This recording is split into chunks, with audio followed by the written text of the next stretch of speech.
और create a new project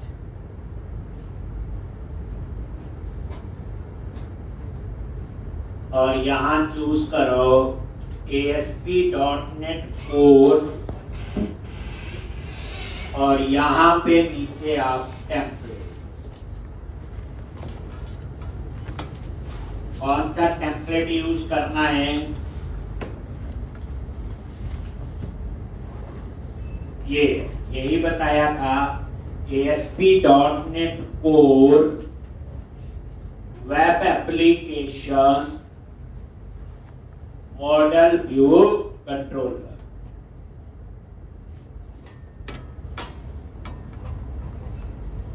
model view controller और language क्या इसकी, C#। और ये किसी भी प्लेटफॉर्म पे लाइनक्स मैक विंडो पे चल रही, यही बताया हूं। Then click on next. नया प्रोजेक्ट बना रहे तो इसका नाम दे दिया वेब एप्लीकेशन 1 या वेब एप्लीकेशन विद डेटाबेस। अब हम डेटाबेस यूज करेंगे विद डेटाबेस अंडरस्कोर और ये 1030 बैच टाइम के हिसाब से मैंने नाम दिया। कहाँ सेव करना है, ब्राउज करो। तो मैंने तो D ड्राइव के अंदर ASP.NET Core नाम से फोल्डर बनाया हुआ, आपने D में बनाया, E में, वो आपकी choice. Select, then click on next.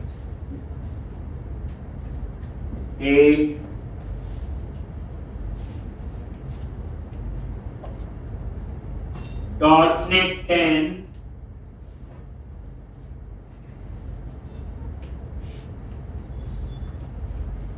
एक, और ये देखो ये .NET 10 जो है यही लेटेस्ट वर्जन है .NET का जो हम यूज कर रहे हैं। ये ऑथेंटिकेशन टाइप में आगे सिखाऊंगा, इसलिए अभी आप इस पे कंफ्यूज नहीं हो। Then click on create. तो अकेला MVC नहीं सीख रहे, HTML भी लिख रहे, बूटस्ट्रैप भी और MVC भी पढ़ रहे। अब एक चीज और ऐड हो जाएगी, डेटाबेस। याद रखना डेटाबेस हैंडलिंग स्ट्रॉन्ग होनी चाहिए। कोई भी प्रोजेक्ट बनाओ, जिस भी लैंग्वेज में बनाओ, 80% जो है डेटाबेस हैंडलिंग यूज होती है। और जो मैं आज शुरू कर रहा हूं ये एंड तक आपकी डेटाबेस हैंडलिंग चलेगी।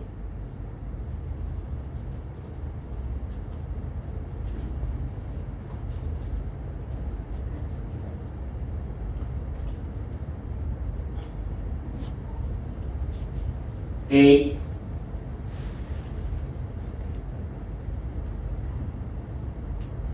यानी जो डेटाबेस हैंडलिंग है ये आपकी एंड तक चले 80%। अगर किसी बच्चे को डेटाबेस हैंडलिंग नहीं आती तो 80% आता ही नहीं है, कहानी का। खुद देखो, कोई भी प्रोजेक्ट बनाओ बच्चे, जिस मर्जी है, आप बैंक की एप्लीकेशन देखो, एक जब अकाउंट ओपन होता है, फॉर्म भरते हैं, डाटा तो डाटाबेस में स्टोर होता है। कितने पैसे डिपॉजिट हुए, विड्रॉल हुए, डाटा कहां होता है? डाटाबेस में होता है। एक कोई इंफॉर्मेशन मॉडिफाई करनी है, डिलीट करनी है, डाटाबेस से करते हैं। यानी कोई भी देख लो, ई-कॉमर्स सिस्टम देख लो, एक कितने प्रोडक्ट है वो डाटाबेस से आते हैं। ऐड टू कार्ट करते हैं, ऐड टू बास्केट, कहां से आते हैं प्रोडक्ट? डाटाबेस से आते हैं। आप साइन अप करते हो, आपकी डिटेल कहां स्टोर होती? डाटाबेस में। जो हमें नजर आता है ना वो डाटाबेस में, वो तो स्क्रीन रजिस्टर के लिए। अब वो स्क्रीन जावा की भी हो सकती है, पाइथन की भी हो सकती है, PHP की, .NEट की भी, रिएक्ट किसी की भी हो सकती है। तो इसलिए आज से हम साथ में शुरू कर रहे हैं MVC के साथ डेटाबेस हैंडलिंग। आपकी डेटाबेस हैंडलिंग स्ट्रॉन्ग होनी चाहिए। ठीक, अगर नहीं है बाकी तो 20% है वो आ ही जाएगा। एक तो डेटाबेस हैंडलिंग के लिए हमें डेटाबेस का नॉलेज होना चाहिए। एक तो जैसे मैं भी कई बार देखता हूँ बच्चे आते हैं जी रिएक्ट सिखा दो, एंगुलर सिखा दो, पाइथन सिखा दो, डॉटनेट सिखा दो, ऐसे होते हैं जावा सीख लो, डाटाबेस बोली सीख। 80% डाटाबेस हैंडलिंग होती किसी एप्लीकेशन के अंदर, आपको पता चल जाएगा, प्रोजेक्ट बनाएंगे तो और पता चलेगा। और वही बच्चों की सबसे बड़ी ड्रॉबैक है, जो कंपनी में जाके कंफ्यूज होते हैं कि मेरे से काम नहीं हो रहा है या कम हो रहा है या मेरे को नहीं समझ आ रहा है, तो वो सबसे ज्यादा प्रॉब्लम किसकी होती है? डेटाबेस। तो आज हम एमपीसी में डाटाबेस यूज करने से पहले एक हम डेटाबेस का तो आज और कल 2 दिन हम लोग जो पढ़ेंगे, एक वो आपका क्या होगा? डेटाबेस है, ठीक है जी। तो हम डेटाबेस पढ़ेंगे 2 दिन। अब हम ASP.NET कोर नहीं पढ़ेंगे, प्रोजेक्ट बना के रख लिया, ठीक है। अब हम 2 दिन डाटाबेस पढ़ेंगे। अब आप में से 4-5 बच्चे छोड़ दें, बाकी सारे कंप्यूटर बैकग्राउंड से हैं, डाटाबेस उन्होंने कभी ना कभी पढ़ा। अब मैं भी आपको डाटाबेस आज और कल में थोड़ा बताऊंगा, एक तो आपको डिफरेंस पता चल जाएगा कि कौन से वाला डाटाबेस हमें आना चाहिए और हमें कौन सा आता है। एक तो डेटाबेस हैंडलिंग जो है वो आपकी स्ट्रॉन्ग होनी चाहिए। तो सबसे पहला क्वेश्चन है मेरा आपसे है, मेरे लिए आप प्रोजेक्ट बनाना, मैं आपका क्लाइंट, आप कौन सी टाइप का डाटाबेस यूज करोगे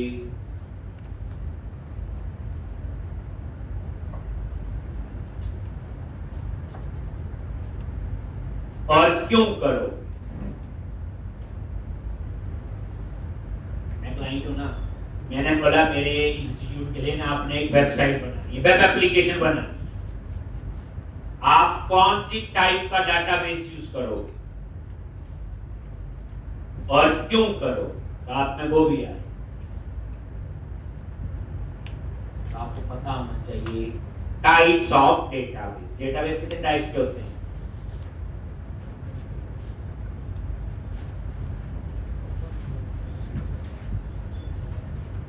पढ़े होंगे कॉलेज में कभी ना कभी, कौन कौन से टाइप के होते हैं डेटाबेस?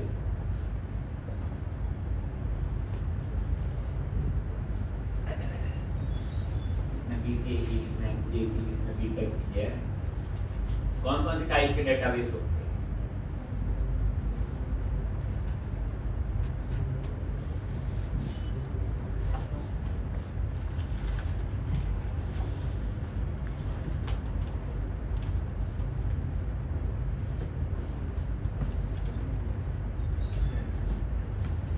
डेटाबेस 2 टाइप्स के होते हैं।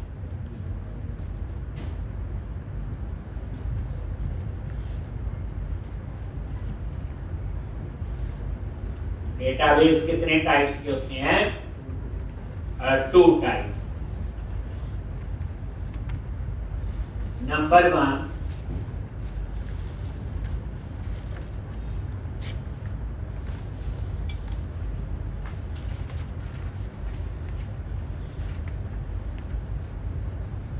file server database. Number 2, client server database. Number 1, file server database, and number 2, client server database. File server database और client server database, 2 टाइप्स के डाटाबेस होते हैं, फाइल सर्वर डाटाबेस और क्लाइंट सर्वर डेटाबेस। एक file server database कहां use करते हैं? We can use in single user application.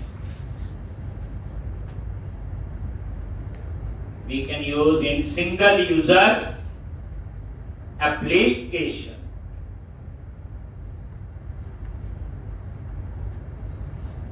हम उसको सिंगल यूजर एप्लीकेशन में यूज करते हैं। We can use in single user application.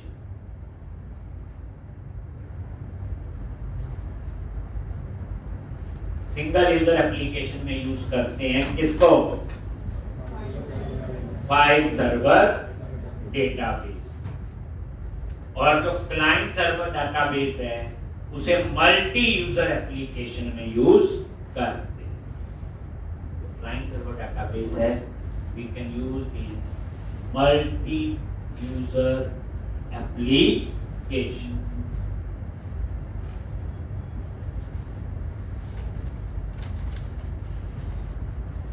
Multi user application. हम मल्टी यूजर एप्लीकेशन में यूज करते हैं client server data. For example जैसे फाइल सर्वर डाटाबेस का एग्जांपल वही दिखाऊंगा जो सुना होगा। फाइल सर्वर डाटाबेस का नाम है जो आपने सुना होगा एमएस एक्सेस, माइक्रोसॉफ्ट एक्सेस। ये होता एमएस ऑफिस के साथ आता है एमएस एक्सेस। ये क्या आपका एक file server database MS Access, जिसे हम लोग फाइल सर्वर डाटाबेस में यूज करते हैं। क्लाइंट सर्वर डाटाबेस का एग्जांपल लिख लो Microsoft SQL server. Microsoft SQL server MS, Microsoft SQL server. Oracle नाम सुना हुआ, ऑरेकल।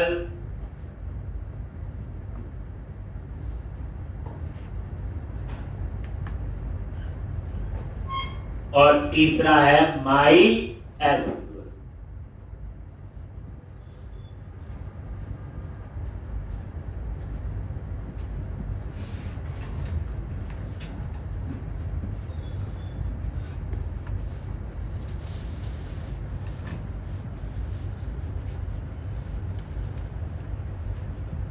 एक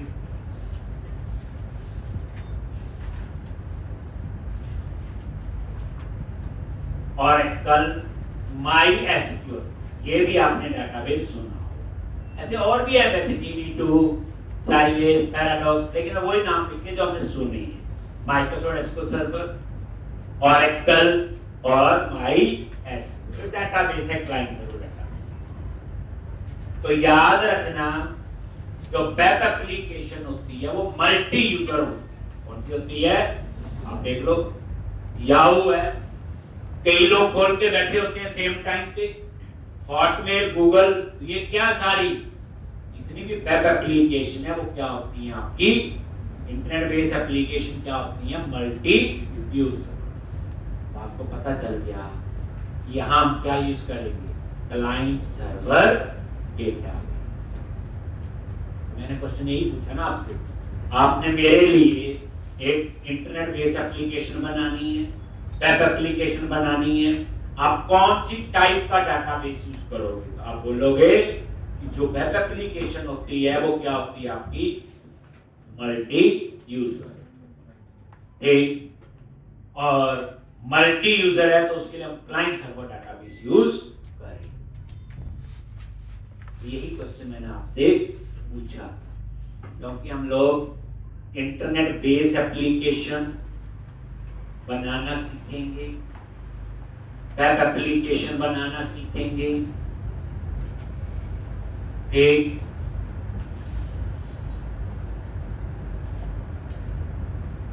internet based application, web application,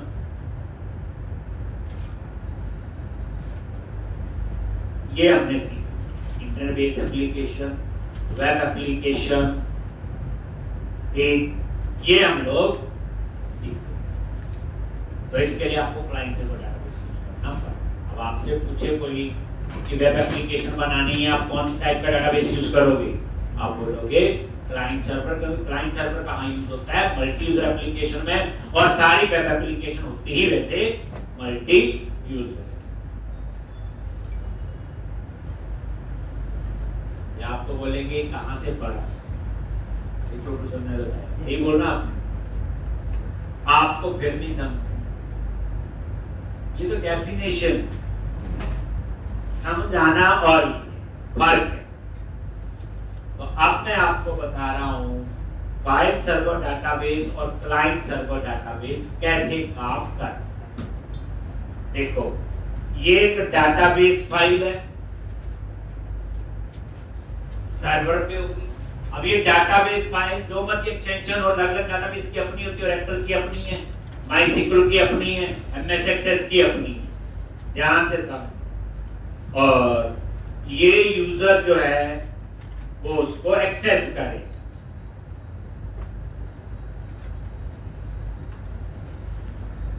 ये जो यूजर है ये इसको एक्सेस करे।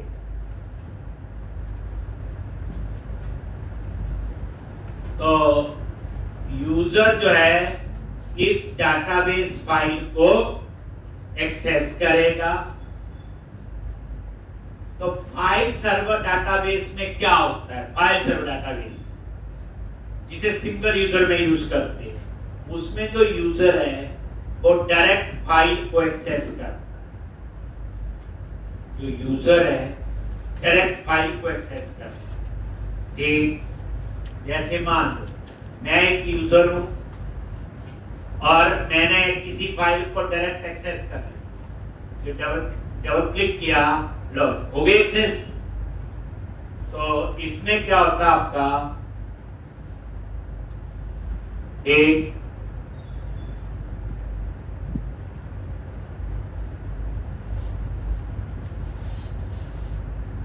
ये फाइल सर्वर डाटाबेस में डायरेक्ट यूजर फाइल को एक्सेस कर रहा है डबल क्लिक करके, ठीक है, सिंगल यूजर में कोई प्रॉब्लम नहीं। अगर आपने फाइल सर्वर डाटाबेस को मल्टी यूजर में यूज कर लिया,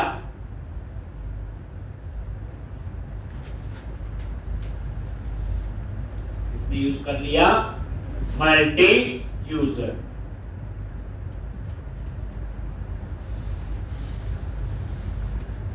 एक अगर आपने फाइल सर्वर डाटाबेस को मल्टी यूजर में एक्सेस कर दिया गलती से, ये जैसे भी नहीं नॉलेज था, उसमें क्या होगा, जब एक से ज्यादा यूजर डायरेक्ट उस फाइल को एक्सेस करेंगे तो क्या प्रॉब्लम आएगी? डेस्कटॉप पे आपका कोई सॉफ्टवेयर है, इंटरनेट एक्सप्लोरर है मान लो, आप उस पे 100 बार डबल क्लिक कर दो, क्या प्रॉब्लम होगी? करप्ट भी हो सकता है, हैंग भी हो सकता है, होता नहीं होता? जैसे इसका मतलब क्या हुआ, एक से ज्यादा यूजर उसे एक फाइल को एक्सेस कर रहे, उसमें होगा क्या, वो फाइल करप्ट भी हो सकती है, एक्सेस टाइम भी ज्यादा लगेगा। अगर मैं छोटा सा लेमैन की तरह एग्जांपल लूं, यहां पैड पड़ा है, आपकी नोटबुक्स, आप क्लास लगाने आए, आपको बोला जाओ अपनी नोटबुक को सीट पे बैठो। अब जब सारे इकट्ठे आएंगे उस बैग का कुछ नहीं बचेगा, किसी को नोटबुक मिल भी जाएगी तो टाइम ज्यादा लगेगा, नोटबुक फट भी सकती है। तो ये फाइल सर्वर डाटाबेस, तो हमेशा फाइल सर्वर डाटाबेस कहां यूज करना आपने? Single user. सिंगल यूजर क्या है? जैसे नोटपैड है, मैंने एक्सेस करना है इस मशीन पे, कैलकुलेटर है, मैंने एक्सेस करना है, तो वहां पे हम लोग फाइल सर्वर डाटाबेस समझा के बाद। अब क्लाइंट सर्वर डाटाबेस कैसे काम करता है? उसमें क्या होता है बच्चे, यूजर जो है वो डायरेक्ट डाटाबेस फाइल को एक्सेस नहीं करता, उसके बीच में एक मास्टर यूजर हो जिसको हम कहते हैं सर्वर। एक मास्टर यूजर है, उसको हम क्या कहते हैं? सर्वर।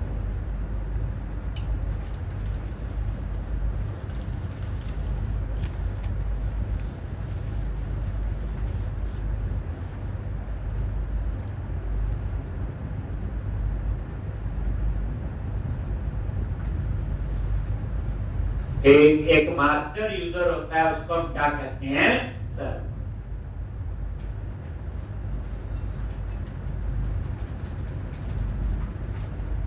यानी कि जो यूजर है वो डायरेक्ट फाइल को नहीं एक्सेस करता, बीच में एक मास्टर यूजर होता है सर्वर। सारी रिक्वेस्ट उस मास्टर यूजर सर्वर के पास जाएगी। मान लो 100 यूजर है, फिर मास्टर यूजर सर्वर क्या करेगा?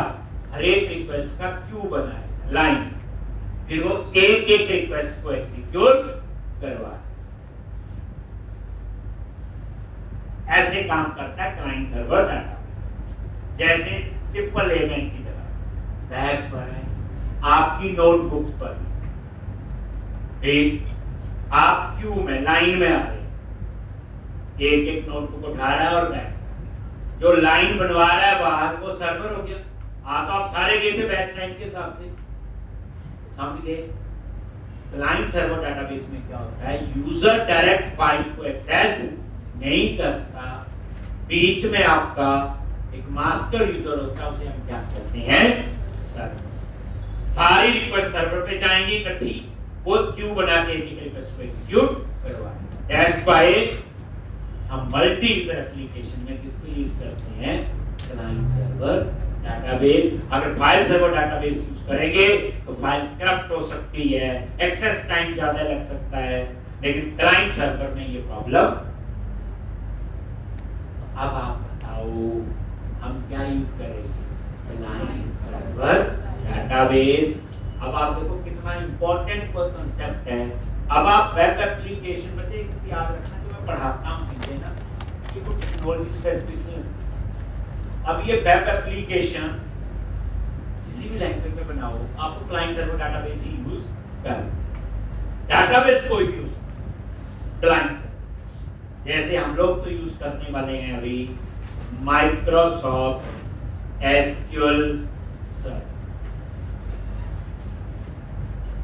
याद रखना, आज बड़े प्रोजेक्ट जो होते हैं वो ज्यादातर आपको इन्हीं टेक्नोलॉजी में आते हैं। जावा में आ गया या डॉट, ये याद रखना ये चीज। एक जो नॉर्मल वेबसाइट्स हैं ये उसके लिए नहीं बना, ये जो आप पढ़ रहे हो ये बना है कॉर्पोरेट एप्लीकेशंस के लिए। कॉर्पोरेट एप्लीकेशन पता कौन सी? जैसे मान लो एक हॉस्पिटल है, उसके 500 ब्रांचेस हैं, अब उस पूरे सिस्टम को कंप्यूटराइज करना, कहाँ ऐसी चीज की जरूरत पड़ेगी? अब कोई बोलेगा सिंपल सी वेबसाइट बनानी है, कोई प्रोडक्ट डिस्प्ले करने वाली, तो इसमें महंगी पड़ेगी। इसलिए सिंपल वेबसाइट बनाने के लिए सॉफ्टवेयर नहीं है जो हम लोग पढ़ रहे हैं। इसमें बड़े प्रोजेक्ट जैसे हमारे पास है एक जो इस डिपार्टमेंट में काम करते हैं बच्चे, तो वहाँ प्रोजेक्ट ऐसे है 10-10 साल से चल रहे हैं, बड़े प्रोजेक्ट होते हैं। अगर हम लोग पढ़ेंगे आगे मार्क्स टैग वगैरह सारा कुछ, उसमें प्रोजेक्ट 3 महीने में खत्म हो जाता है, 4 में खत्म। कहाँ बनती है? स्मॉल स्केल या छोटी-छोटी एप्लीकेशन। बड़ा प्रोजेक्ट तो कुछ इस तरह की टेक्नोलॉजी ही पर। तो अब हमने तो सीखना बच्चे अभी क्लाइंट सर्वर डाटाबेस, और हम लोग तो यूज कर रहे हैं माइक्रोसॉफ्ट की टेक्नोलॉजी ASP.NET। तो उसके साथ डाटाबेस भी किसका यूज होगा? माइक्रोसॉफ्ट का ही। माइक्रोसॉफ्ट एसक्यूएल सर्वर काफी पावरफुल डेटाबेस है, एक परफॉर्मेंस वाइज सिक्योरिटी वाइज इसे अच्छा माना जाता है, और इसकी कंपैटिबिलिटी जो .NET के साथ है, किसी और डाटाबेस की इतनी अच्छी कंपैटिबिलिटी है। ये तो सिर्फ आप खुद ही सोच लो, आप एप्पल का फोन लेते हो, एक उसके एक्सेसरीज एप्पल की लोगे, उनकी कंपैटिबिलिटी अच्छी बैठेगी। अगर नॉन किसी और का लोगे तो उसमें पंगा पड़ता ही है, देखा ही होगा, कभी बैठ गई, कभी लिंक टूट गया, होता ही है चीजें। तो जो माइक्रोसॉफ्ट एसक्यूएल सर्वर है ये भी माइक्रोसॉफ्ट का है, और .NET है वो भी। तो जो कंपैटिबिलिटी और परफॉर्मेंस माइक्रोसॉफ्ट एसक्यूएल सर्वर की है .NET के साथ, किसी और डाटाबेस की नहीं है। दैट्स व्हाई हम लोग सीखेंगे माइक्रोसॉफ्ट एसक्यूएल सर्वर, ये क्लाइंट सर्वर डेटाबेस। अब मुझे बताओ, देखो डिसीजन हो गया ना आपका, क्या बोला मैंने कि हमने वेब एप्लीकेशन सीखनी है, हमने इंटरनेट बेस्ड एप्लीकेशन सीखनी है, यही बोला। अब internet based application multi user होती है, तो उस पर डाटाबेस भी ऐसा चाहिए जो मल्टी यूजर में हेल्पफुल हो। तो हम उसके लिए क्लाइंट सर्वर डाटाबेस सीखेंगे, और कौन सा सीखेंगे? Microsoft SQL server. अब अगला क्वेश्चन क्या है? इसको आप चीज भी बताइए, आना चाहिए ना आपको, ये नॉलेज होना चाहिए। अब अगला क्वेश्चन आता है, ठीक है माइक्रोसॉफ्ट SQL में डाटाबेस बनाएंगे, टेबल बनाएंगे, तो देखिए उससे पहले पता होना चाहिए कि माइक्रोसॉफ्ट SQL सर्वर में जब डाटाबेस बनता है तो उसमें कौन कौन सी फाइल बनती है, उसकी क्या क्या एक्सटेंशंस होती है। आपने कौन सा डाटाबेस पढ़ा हो? नौकरी जाएंगे, MySQL पढ़ा हो। चलो मुझे इतना बता दो कि MySQL डाटाबेस में जब डाटाबेस क्रिएट करते हो कौन कौन सी फाइल बनती है, उसकी क्या क्या एक्सटेंशन। आप बोलो पढ़ाई थी, मुझे पता है, हम तो डाटाबेस बनाना जानते हैं, न्यू डाटाबेस बस। लेकिन जो चीज मैं पूछ रहा हूं, आनी कोई बड़ी चीज तो है नहीं ये। अगर मैं आपको माइक्रोसॉफ्ट SQL का पढ़ाऊंगा तो रेक्टर तक आपको पता ही ऐसे पढ़ना पड़ेगा। तो माइक्रोसॉफ्ट SQL सर्वर में कौन कौन सी फाइल बनती है बच्चे? एक फाइल होती .mdf एक्सटेंशन से, एक होती .ldf, एक होती .mdf, एक होती .sdf। अब आप बताओ, जो भी आपने जिंदगी में डाटाबेस पढ़ा तक, मुझे बता दो उस डाटाबेस जब बनता है, डाटा तो फाइल में स्टोर होता है फिजिकली, कौन सी एक्सटेंशन होती है जिसकी डाटाबेस? सोचो।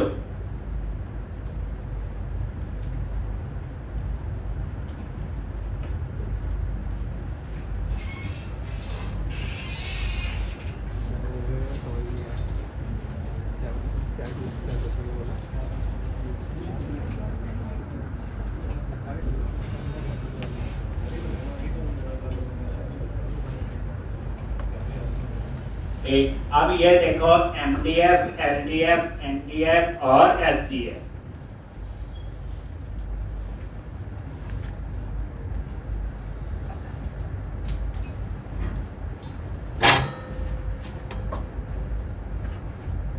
तो ये जब माइक्रोसॉफ्ट SQL सर्वर में आप डाटाबेस बनाओगे तो ये वाली फाइल उसमें बनेगी। सबसे पहले बाय डिफॉल्ट ये दो फाइल बनाता है, एक MDF और एक LDF। ये जो MDF है ये प्राइमरी फाइल है, इसमें डेटा स्टोर होगा, प्राइमरी फाइल। और ये है log file.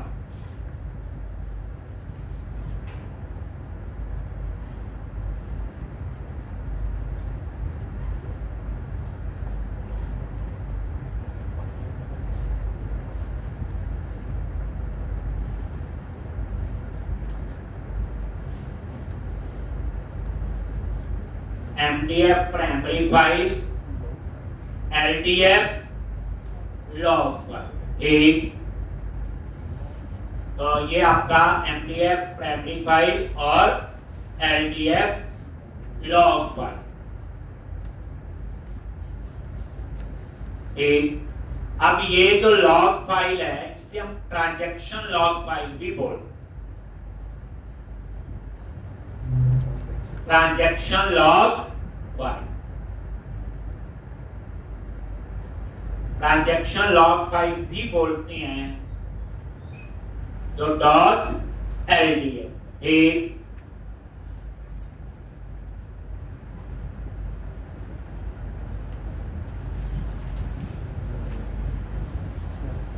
Transaction log file भी बोलते हैं। और ये जो फाइल है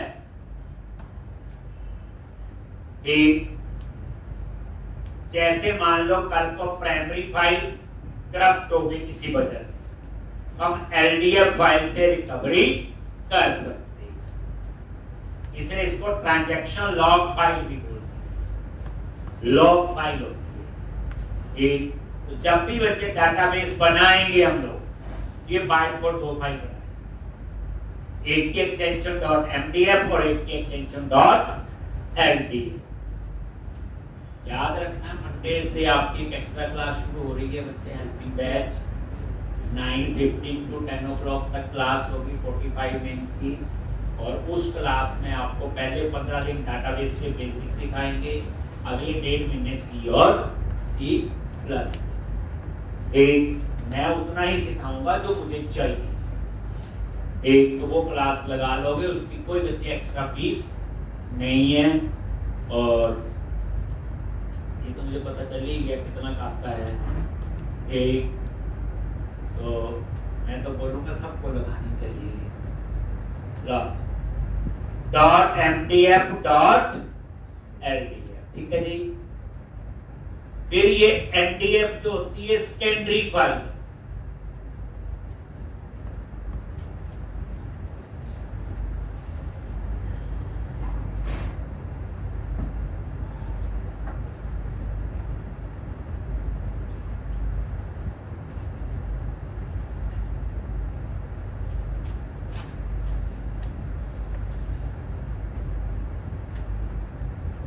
एक सेकेंडरी फाइल भी हम उसे .mdf, तो ये क्या आपकी सेकेंडरी फाइल।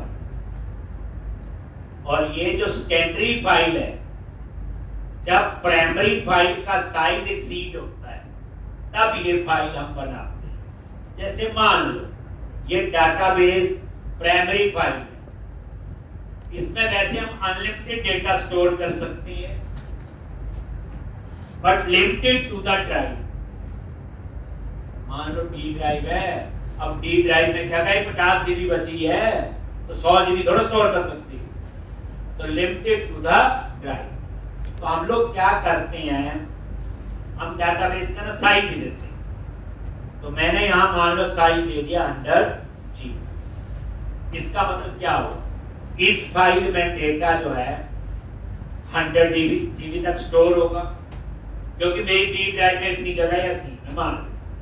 लेकिन जैसे 100 जीबी एक्सीड होगा तो फिर हम बनाते हैं सेकेंडरी फाइल। अब ये फाइल मैं किसी और ड्राइव पे बना दूंगा, और मान लो उसका भी साइज दे दिया 50 जीबी।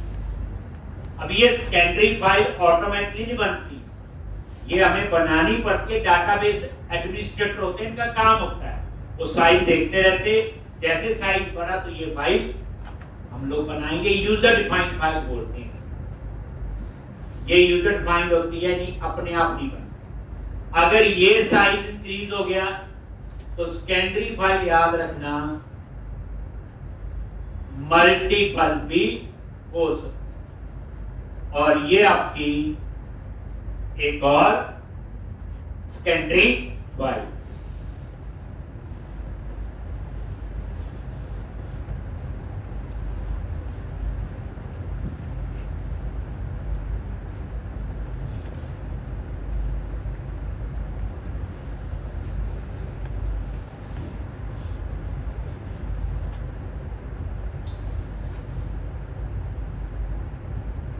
और ये सेकेंडरी फाइल मल्टीपल हो सकती है। जैसे इसका साइज एक्सीड हो गया तो हम ये बना लें, इसका साइज एक्सीड हो गया तो हम एक और बना सकते हैं, मल्टीपल हो सकती है। ये सेकेंडरी फाइल कब बनाते हैं बच्चे, जब प्राइमरी फाइल का साइज एक्सीड होता है और प्राइमरी फाइल एक ही होती है देन सेकेंडरी फाइल में हम डाटा स्टोर।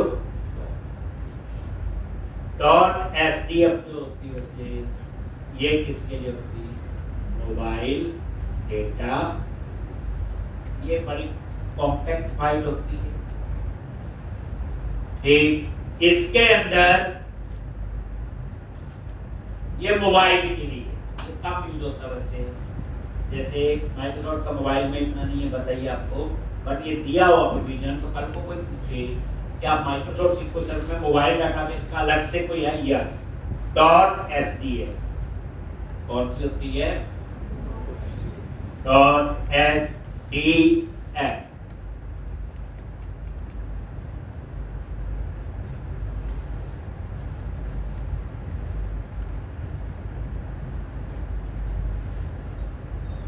एक ये मोबाइल डेटा, इसकी एक्सटेंशन क्या होती .sdf।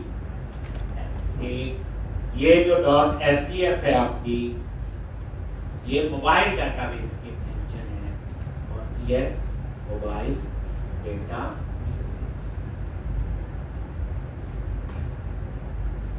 एक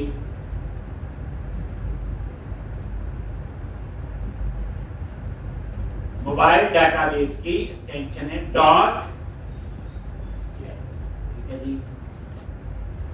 नेक्स्ट।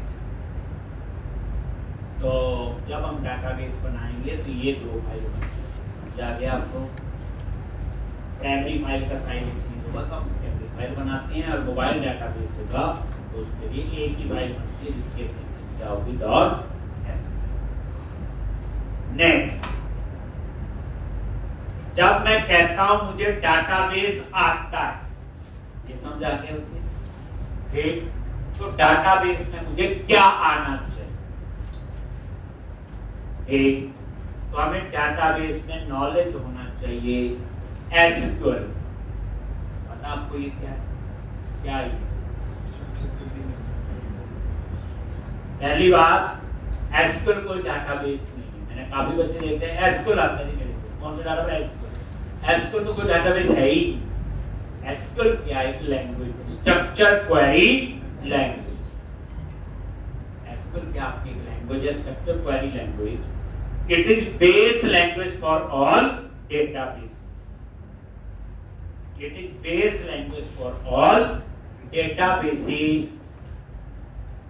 एसक्यूएल क्या आपकी structure query language. It is base language for all data.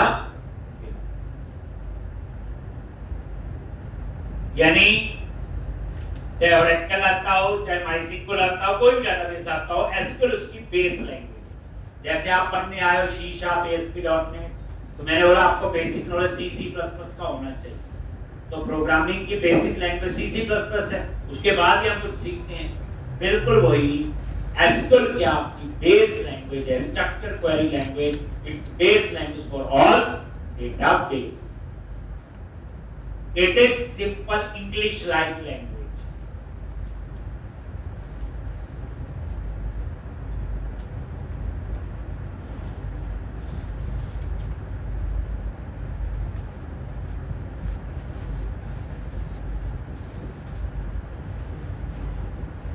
It is simple English-like language, यानी इसके सिंटैक्स इंग्लिश की तरह।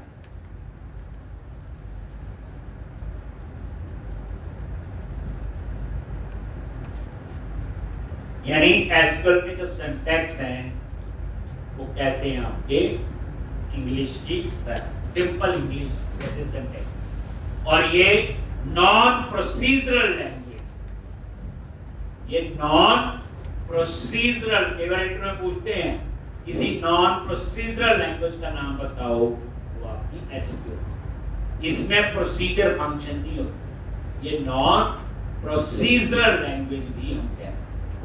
सबसे पहले बच्चे हमें एसक्यूएल का नॉलेज होना चाहिए। जब मैं बोलूंगा मुझे डाटाबेस का नॉलेज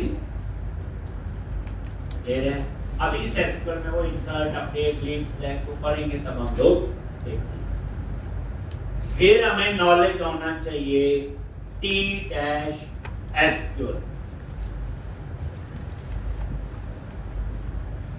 T-SQL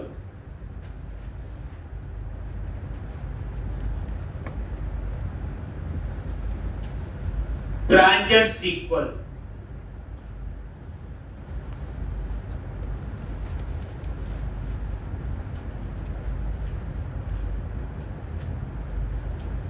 T-SQL ट्रांजेंट सीक्वल, यानी आपको ट्रांजेंट सीक्वल का नॉलेज होना चाहिए। T-SQL। कोई पूछे जी ट्रांजेंट सीक्वल आती है कि नहीं, तो आपसे पता क्या पूछ रहा है?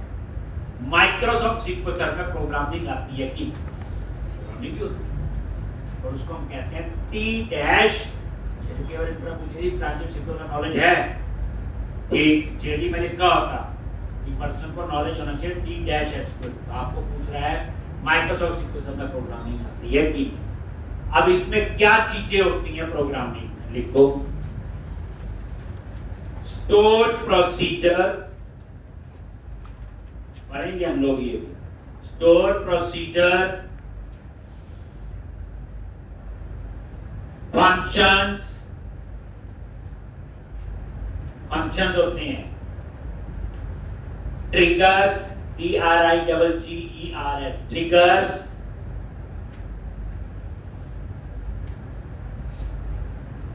कर्सर, CURSOR, कर्सर्स,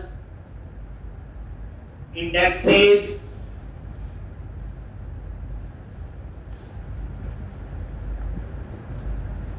और व्यूज।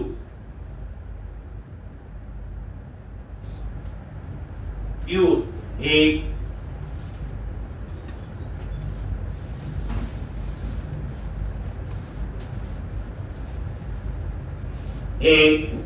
क्या होते हैं व्यू,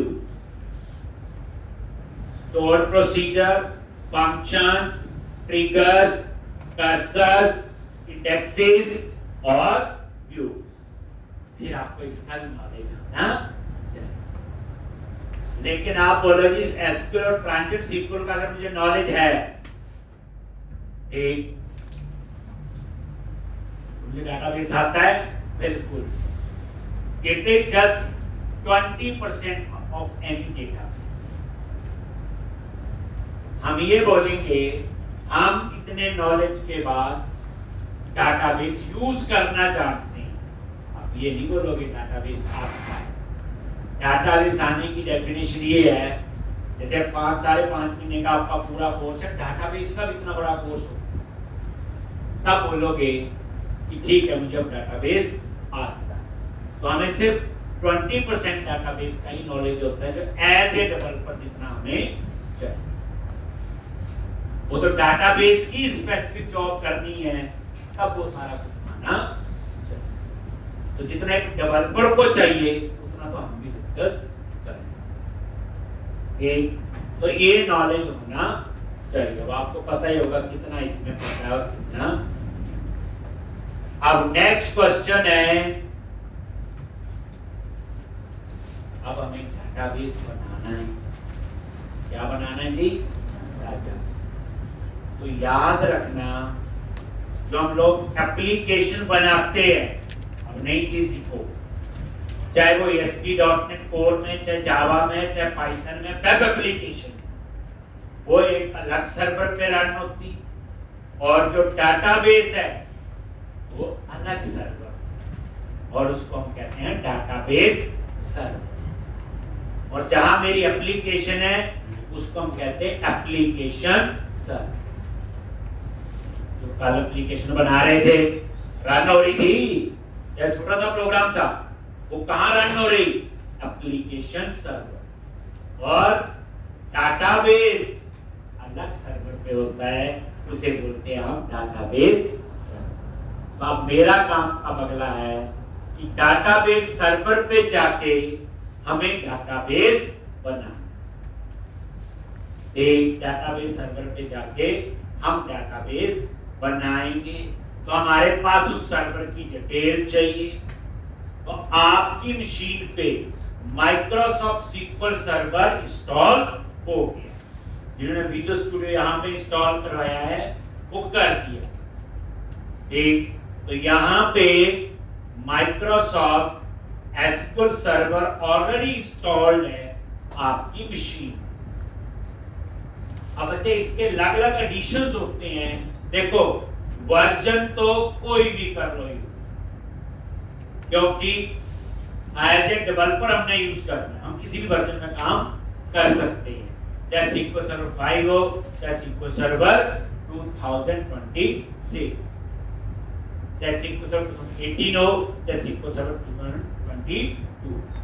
एक तो वर्जन इसलिए नहीं क्योंकि जो स्टैंडर्ड चीजें एज ए डेवलपर वो कॉमन। अगर आपने पंगा ले लिया कि मैंने तो सिक्वल सर्वर 2022 या 2026, सामने वाला पूछेगा तूने उस वर्जन की कौन सी फीचर यूज की, याद है दिमाग को तो पता नहीं होता, क्योंकि हमें तो डाटाबेस का सिर्फ यूज करने का नॉलेज है, हमें डाटाबेस असल में आता नहीं। ये जितना मैं यूज के लिए करवा रहा हूँ ये भी नहीं आता है। अब आज के लेक्चर में देख लो कितनी चीजें आपको पहले पता है। तो अब आपकी मशीन पे माइक्रोसॉफ्ट SQL इंस्टॉल है, तो यहाँ पे जो इंस्टॉल है बच्चे, एक आपका एसक्यूएल सर्वर का एसक्यूएल एक्सप्रेस एडिशन, और बच्चे ये फ्री होता है। ये क्या होता है? फ्री है। तो एसक्यूएल एक्सप्रेस है,